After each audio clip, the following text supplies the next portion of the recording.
एक नया मोड़ खड़ा हो गया है। डीजीसीए ने इंडिगो को एफडीटीएल यानी कि फ्लाइट ड्यूटी टाइम लिमिटेशंस के कुछ प्रावधानों में छूट दे दी है। तो समझते हैं कि कौन से हैं वो प्रावधान जिसमें डीजीसीए ने इंडिगो को छूट दे रखी है। देखिए, सबसे पहले तो ये समझिए कि इंडिगो क्योंकि मार्केट का सबसे बड़ा हिस्सा शेयर करती है, करीब करीब 64% हिस्सा है। ऐसा रॉयटर्स भी लगातार ये दावा कर रही है कि 64% इंडियन मार्केट का एविएशन मार्केट का हिस्सा शेयर करती है।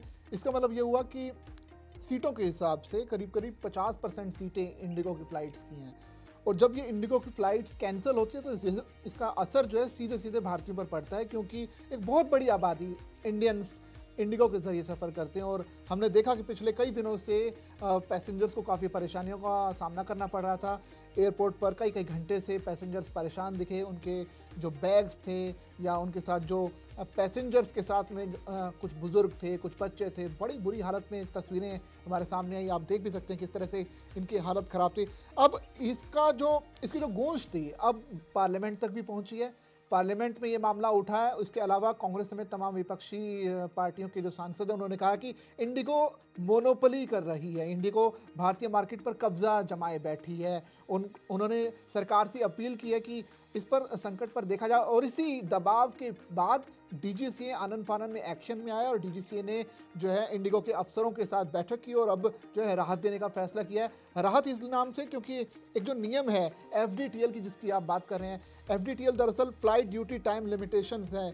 ये जो नियम है हाल ही में डीजीसीए ने लागू किए हैं। इसका मतलब ये हुआ कि जो फ्लाइट को उड़ाने वाले जो पायलट्स हैं, क्रू है, उनको एक निश्चित टाइम तक ही अपनी ड्यूटी निभानी पड़ेगी। उसके आगे आपको वो जो क्रू है उसे बदलना पड़ेगा। और इसी वजह से इंडिगो का ये कहना है कि उनके पास जो है जो फ्लाइट को उड़ाने वाले जो पायलट्स हैं उनकी अचानक से कमी हो गई। इसी वजह से ऑपरेशंस प्रभावित हुआ है।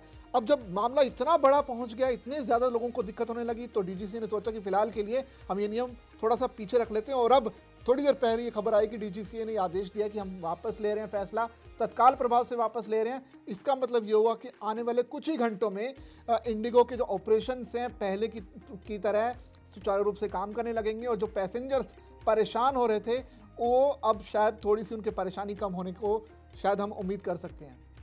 डीजीसी ने ये भी कहा है कि वो इंडिगो जो है वो उनको 15 दिनों में उनकी जो प्रोग्रेस रिपोर्ट है वो भी सबमिट करे। इस पर क्या कुछ अपडेट है?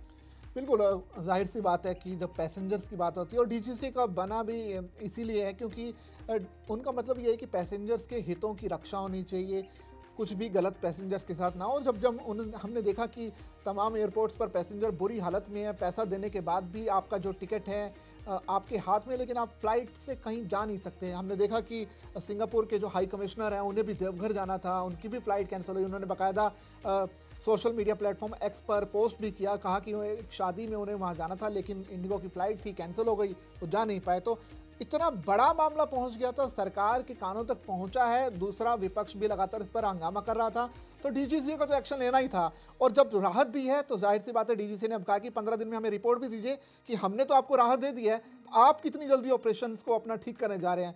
क्योंकि डीजीसी को लगता है खाली ये जो एफडीटीएल है ये एक इशू नहीं है, इसके पीछे कुछ और इशू भी है। लेकिन इंडिगो बार बार ये कह रहा है कि हमारे पास पायलट्स की कमी थी, इसी वजह से ये तमाम ऑपरेशंस प्रभावित हुए। अब 15 दिन में देखना पड़ेगा कि क्या रिपोर्ट आती है। और मुझे उम्मीद लगता है कि इंडिगो अपने ऑपरेशंस को सुचारू रूप से काम करने लगेगा फिर से 15 दिन में। अब इस बीच खबर ये आ रही है कि इंडिगो के इस पूरे क्राइसिस के बीच जो दूसरी एयरलाइन कंपनीज हैं उन्होंने अपने प्राइसेस को इतनी ज़्यादा बढ़ा दिया है कि लोगों के लिए अफोर्ड करना तक मुश्किल हो जा रहा है। तो नीरज, एक बार ये भी बताइए कि कहाँ से कहाँ तक की फ्लाइट्स कितनी ज़्यादा महंगी हो गई है? देखिए, ये तो होता ही है, मार्केट का नियम है, हम सब बिजनेस से जुड़े हैं तो हम ये सिंपल सी नियम है कि अगर एक आपके कंपटीशन की चीज़ या तो उसकी क्वालिटी में कुछ इम्प्रूवमेंट नहीं है या फिर उसमें कुछ और दिक्कत है तो बाकी जो कॉम्पिटिटर्स हैं उसका फ़ायदा उठाते हैं। और यहाँ भी ऐसा ही हुआ है। सिविल एविएशन में चुनिंदा ही प्लेयर्स हैं, चाहे वो इंडिगो की बात की जाए, एयर इंडिया की बात की जाए, स्पाइस जेट के कुछ विमान बचे हैं, इसके अलावा कुछ और अगर एयरलाइंस की अगर बात की जाए तो चुनिंदा ऐसी कंपनीज़ हैं जो ये सेवाएं दे रही हैं। अब ऐसे में इंडिगो एक बड़ा मार्केट शेयर कवर करता है, उनके ऑपरेशंस प्रभावित हुए तो जाहिर सी बात है पैसेंजर्स को तो जाना है एक जगह से दूसरी जगह, तो बाकी एयरलाइन कंपनियों ने अपने रेट बढ़ा दिए। और ये बढ़ाया थोड़ा छोटा मोटा नहीं है, ये अच्छा खासा रेट बढ़ाया, कई गुना ज़्यादा बढ़ाया। और ये इसलिए सोच के बढ़ाया गया कि जैसे बोलते हैं ना कि प्रधानमंत्री मोदी कहते भी रहे कि आपदा में अवसर ढूंढने वाली बात, शायद इन कंपनियों ने अब आपदा में अवसर ढूंढा है। लेकिन कुल मिलाकर पैसेंजर्स की परेशानी पहले से ज़्यादा बढ़ गई है। यानी मान लीजिए कि अगर किसी एक जगह जाने के लिए पैसेंजर को मान लीजिए 5 से 6 हज़ार रुपये पहले खर्च करने पड़ते थे, आज उसके करीब 40 से 50 हज़ार खर्च करने पड़ रहे हैं। एक उदाहरण के तौर पर आप समझिए, हम जैसे सर्च कर रहे हैं मेक माई ट्रिप की वेबसाइट पर, यहाँ पर अगर हमने सर्च किया कि हम दिल्ली से उदयपुर के लिए सफ़र करना चाहते हैं 6 तारीख को, यानी सैटरडे कल का दिन है, हमने ये सर्च किया और उसके बाद हमें दिख रहा है कि एयर इंडिया की जो फ़्लाइट है रात के 11 बजे है, जो कि सुबह के 8 बजे पहुंचेगी, 9 घंटे लेगी। क्यों? क्योंकि ये मुंबई से कनेक्ट होकर जाएगी और इसका प्राइस देखिए आप, 61,910 रुपये पर पैसेंजर। इससे ज़्यादा मेरे को लगता है कि इससे सस्ता तो आप कैब करके चले जा सकते हैं, आप ट्रेन से आराम से जा सकते हैं। 61,910 रुपये, करीब करीब 62,000 रुपये। ये तो एक केस है, ये एयर इंडिया की फ़्लाइट थी। एक और एयर इंडिया की फ़्लाइट है जो कि AI2437 है, ये 10:30 बजे चलनी है और उड़नी है यहाँ से नई दिल्ली से, जो सुबह 8 बजे पहुँचेगी, 9.5 घंटे ले रही है। ये भी मुंबई के थ्रू वन स्टॉप होके जाएगी और इसकी कीमत है 55,132 रुपये। स्पाइस जेट की अगर देख लें हाल, तो स्पाइस जेट की भी एक फ़्लाइट है जिसका जो नंबर है SG9971 है, नई दिल्ली से 12:30 बजे रात को ये उड़ान भरने वाली है, जो कि उदयपुर में 10:20 पर इसके डेस्टिनेशन पर पहुंचने की उम्मीद है। 9 घंटे 50 मिनट का वक्त ले रही है और इसका जो कीमत है वो आप सुनकर हैरान आ जाएंगे, पर पैसेंजर 69,359 रुपये, करीब करीब 70,000 रुपये एक पैसेंजर को उदयपुर जाने के लिए भरने पड़ रहे हैं। ये सब जो हुआ है, इसके पीछे जो दोषी जो माना जा रहा है वो खासतौर पर इंडिगो को माना जा रहा है, क्योंकि इंडिगो जानी जाती है अपने नंबर ऑफ फ्लाइट्स के लिए, क्योंकि उनके पास बहुत बड़ा बेड़ा है फ्लाइट्स का, और कम कीमत पर, यानी एक नॉमिनल से प्राइस पर, मान लीजिए आप ज़्यादा से ज़्यादा क्या होगा 7,000 8,000 रुपये, इससे ज़्यादा मेरे को नहीं लगता कि उदयपुर जाने के लिए किसी फ़्लाइट में खर्च करने पड़ते होंगे। लेकिन ये जो किराया है ये बहुत ज़्यादा महंगा भी है और जाहिर सी बात है इसका फ़ायदा उठाने की कोशिश की है। लेकिन अब क्योंकि अब ये DGCA का फैसला आ गया, तो मुझे लगता है कि ये जो बाकी फ़्लाइट्स होंगी इन्होंने भी रेट घटाए होंगे, क्योंकि इनको पता है इंडिगो अब जल्द से जल्द अपने ऑपरेशंस को ठीक करने की कोशिश करेगा। अल्टीमेटली इंडिगो की जो छवि है उससे तो नुकसान पहुंचा ही है, लेकिन इंडिगो खुद भी चाहता है कि हमारा जो रेवेन्यू लॉस हो रहा है हर दिन के हिसाब से, हर घंटे के हिसाब से, और सबसे बड़ी बात उनकी इज्जत खराब हो रही है, क्योंकि जो नाम बनाया उन्होंने इतने साल बढ़िया काम करने के बाद, वो एक झटके में कुछ ही दिनों में खराब हो गया है। अब पैसेंजर्स इंडिगो की फ़्लाइट में बैठने से थोड़ा कतराने भी लगे हैं। ये एक व्यवहारिक सी बात होती है, किसी के लिए भी होती है, हमारे जैसे के लिए भी होगी, क्योंकि अगर हम इंडिगो में फ़्लाइट में सफ़र करते हैं और उसके बाद जो है वो इस तरह का आपको जो है सुविधाएं दे रही है, लगातार लेट हो रही है और बताने को कोई तैयार नहीं कि कब फ़्लाइट उड़ेगी, तो निश्चित तौर पर मेरा विश्वास नहीं होगा इंडिगो पर से, मैं किसी और की तरफ देखूंगा, और यही पैसेंजर्स के साथ हो भी रहा है। लेकिन उम्मीद करते हैं कि DGCA के इस आदेश के बाद जल्दी ही वापस ऑपरेशन शुरू होंगे और जो है हमें जो कायस जो परेशानी जो एक तरह से झेल रहे हैं, वो पैसेंजर्स अब थोड़ा सा मतलब बेटर पोजीशन में नजर आएंगे। नीरज, अभी इसमें ताज़ा अपडेट ये भी सामने आई है कि इस पूरे मामले पर समाजवादी पार्टी की सांसद डिंपल यादव ने भी इस मामले पर अपनी प्रतिक्रिया सामने रखी है। उन्होंने कहा है कि उन्होंने PM मोदी से अपील की है, सरकार से अपील की है कि ये जो पूरा क्राइसिस सिचुएशन है उसको जल्दी ही सुधारा जाए, क्योंकि यात्रियों को काफ़ी मुश्किलों का सामना करना पड़ रहा है। हमने कई तस्वीरों में देखा है कि यात्री जो हैं वो स्टाफ से लड़ने पर आ गए हैं, खाने पीने की चीज़ें, ज़रूरती सामान के लिए वो एक दूसरे से लड़ रहे हैं, मारपीट का माहौल है, यात्रियों काफ़ी परेशान है, यात्रियों में हफरा तफरी का माहौल मच गया है। तो इस पर कुछ बताइए। देखिए, विपक्ष का तो काम होता है कि इस तरह के मुद्दे को हाथों हाथ लेना, और यहाँ पर कांग्रेस समेत कई विपक्षी पार्टियों ने इसे हाथों हाथ लिया भी है, इसको संसद में उठाया भी, और सरकार ने कोई मौका देना नहीं चाहती, क्योंकि राष्ट्रपति जो पुतिन इस वक्त भारत में है, तो सरकार नहीं चाहती ऐसा कोई भी इशू बने जिससे उनकी छवि को कुछ नुकसान पहुंचे। तो ऐसे में उन्होंने DGCA को बोला कि इस मामले को सुलझाइए। तो DGCA ने जो पैसेंजर्स थे जो परेशान हैं, लगातार हमने तस्वीरें देखी हैं, उनकी तरफ ध्यान देते हुए, और सरकार का इंटरवेंशन भी हुआ है, इसी के बाद तुरंत एक्शन लिया है, और अब जो है फिलहाल के लिए जो FDTL का जो नियम है उसको पीछे रख दिया और बोला कि जैसे आपको ऑपरेशंस पहले आप चला रहे थे वो आप कीजिए, लेकिन पैसेंजर्स को दिक्कत नहीं होनी चाहिए, और कुल मिलाकर ये समस्या जल्दी हल हो सकती है।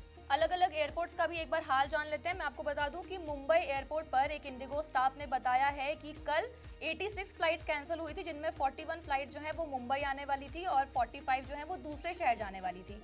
आज अगर हम बात करें जयपुर की, तो जयपुर से 4 इंडिगो फ्लाइट्स को रद्द कर दिया गया है। दिल्ली का ये हाल है कि दिल्ली में आज 100 से ज़्यादा फ्लाइट्स जो हैं वो 12 बजे तक कैंसिल कर दी गई हैं। इसके अलावा अगर हम राजीव गांधी इंटरनेशनल एयरपोर्ट यानी कि हैदराबाद एयरपोर्ट की बात करें तो वहां पर भी उड़ान भरने वाली 33 फ्लाइट्स को रद्द कर दिया गया है। इसके अलावा अगर हम मध्य प्रदेश चले जाएं, वहां पे इंदौर की बात करें तो वहां पर भी 18 उड़ानें जो हैं वो कैंसिल कर दी गई है। तो ये इसमें एक ताज़ा अपडेट सामने आई है। इसके अलावा इंडिगो के पास अभी तक 434 विमान है, जिसमें से 2300 का जो फ्लाइट्स है वो डेली वो ट्रैवल करते हैं और देश की जो 60% से ज़्यादा उड़ानें जो हैं वो इंडिगो के पास ही है। निश्चित तौर पर 60 जो % है बहुत बड़ा फिगर होता है। और आप मान के चलिए कि आप देश के जो आधे से ज़्यादा फ्लाइट्स आपकी हैं और वो सारी फ्लाइट्स अगर आप कैंसिल हो तो निश्चित तौर पर समझिए कि कितना ज़्यादा असर होगा पैसेंजर्स को। आपको टिकट बुक कराने के लिए या तो हज़ारों रुपए ज़्यादा खर्च करने पड़ेंगे या फिर आप वेट कीजिए इंडिगो का, और इंडिगो आपको सर्विस दे नहीं रहा है। तो आखिर अब जो पैसेंजर्स हैं जाएँ तो आखिर जाएँ कहाँ? ऑल्टरनेटिव ढूंढेंगे वो, या ट्रेन का देखेंगे, और ट्रेन भी एकदम से आपको टिकट नहीं मिलेगी। अगर अवेलेबल नहीं है तो आप तत्काल में जाएंगे, तत्काल की भी आजकल संभावना कम ही होती है कि एकदम से बाद में भी टिकट अवेलेबल हों। तो कुल मिलाकर परेशानियाँ थी पैसेंजर्स के सामने और इस पर अब संज्ञान लिया है डीजीसीए ने। और अब शायद डीजीसीए को सोचना पड़ेगा एफटीटीएल का जो नियम है रिया, क्योंकि ये नियम तो बिल्कुल सही समझ में आता है, क्योंकि एक क्रू मेंबर पर ज़्यादा दबाव नहीं होना चाहिए ज़्यादा काम करने का। ये तो बिल्कुल ह्यूमन साइकोलॉजी वाली बात भी है कि आप अगर जितनी आपकी क्षमता है उससे ज़्यादा आप तक उसको आपसे काम लिया जाएगा तो आपको उस पर फ़र्क पड़ेगा, चाहे वो शारीरिक हो या फिर मानसिक तौर पर। लेकिन ये जो नियम लागू करने का जो प्रोसीजर है उसमें दिक्कत हुई है। अचानक से लागू कर दिया गया है। इंडिगो ये मानता है कि अचानक से लागू कर दिया गया और जिसकी वजह से हमारे पास पायलट्स की कमी हो गई और इस वजह से ऑपरेशन ठप हो गए।